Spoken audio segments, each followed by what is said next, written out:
back. You just watched the first impressions video, and now we're getting ready to actually work a case.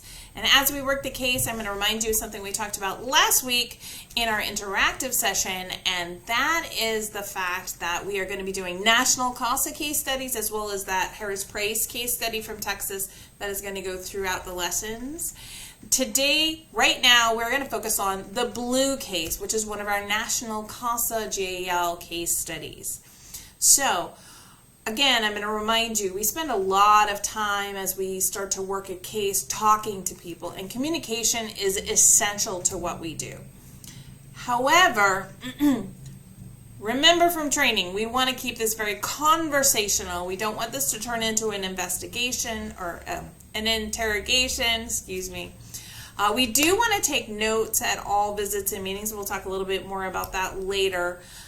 We use those notes to develop our court reports, and so it is important for us to keep that in mind. Taking notes is essential.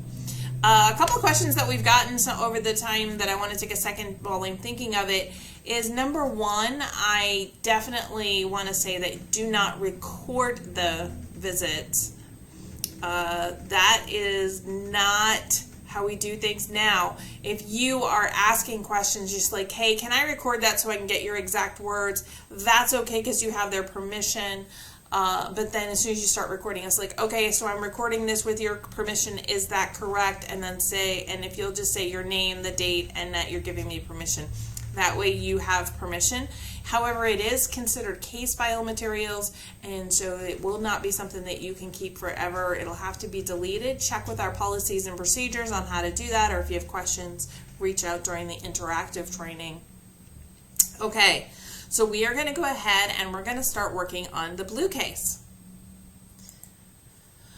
All right, so let's do a quick review of the blue case that we have, or talk about the blue case. 10 days ago, so pretty recent case, 10 days ago, Deshawn Blue, a 2-month-old child who appeared to show symptoms and signs of shaken baby syndrome. So what I will tell you is that we out in the regular world call it the shaken baby syndrome, but that is not actually the medical term for it. The medical term for it is abusive head trauma. And other times you'll hear it quoted in court as non-accidental abusive head trauma. This isn't something that happened in an accident or on accident. This is, it's got an intentional nature to it. So Deshawn was admitted to the hospital. The father's the one that took him to the hospital when Deshawn could not be awakened for his regular 10 p.m. feeding. Now I'm going to stop right there for a second. I know there are a lot of people out there, and I was one of them. If my babies were, when they were babies, now they're all adults, but I was not going to wake them up to feed them. But sometimes you might have a child that you do have to wake up to feed, otherwise they don't get all the nutrients, and that does happen.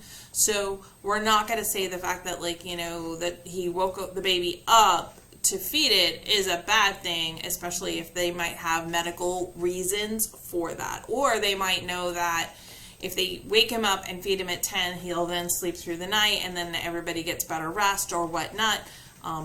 So we're not going to focus on the fact that he was being awake, that he went to wake up the child to feed them. Okay. 8 days ago, the child remains in the hospital with an injury much more severe than previously thought. So what I will tell you is, when we have cases that involve abusive head trauma, and it does happen, not all the time, but, you know, often enough, what will typically happen is when they start to go through and monitor, they're doing a lot of different kinds of scans. It sometimes, we had one case where every time they went in for a scan, they found more injuries because there were different types of scans. And so it is very, very common when we have a case where the initial finding by the doctor is abusive head trauma, to then find other injuries or other issues that have come from this incident of abusive head trauma. So it takes a while, and it's not uncommon for these, especially when they're really tiny, to actually end up being in the hospital for a couple of weeks, sometimes even a month, because they're trying to assess the damage. And a lot of times they have to run tests, and then when they run one test, then they find something else, and then have to run another test and everything like that. So that is really not uncommon. All right. So 6 days ago, Deshawn is ready to be released from the hospital. So it's been in there about a week, if I'm thinking correctly. 4 days, 5 days. And the child is placed immediately into foster care. The dad, Miles, denies shaking the child. The thing I want to stop here and say, in a case like this, as much as we try to reintegrate the child back into the home as quickly as possible, the safety of the child, and these children that have suffered through abusive head trauma are very, very medically fragile for quite some time. So it is not uncommon for them to go to a foster family. Ideally, they'll be looking for a kinship placement first, whether that's related or non-related kin. But we really, it is not common. It is very unusual for the child to actually go home. All right, and then 5 days ago, Mom refused to say anything other than she was not home at the time of the incident. So this is what you know. We're going to say that you are assigned to the case.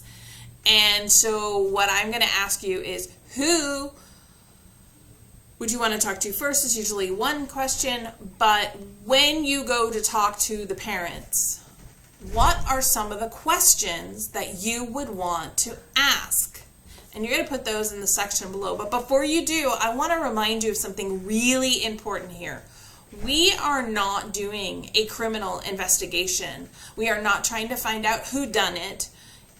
If that comes up in the investigation, that's perfectly fine. But that is not our intent. We are not solving a crime here. What we are trying to do is gather information so that we can make recommendations to the court that are in the best interest of the child.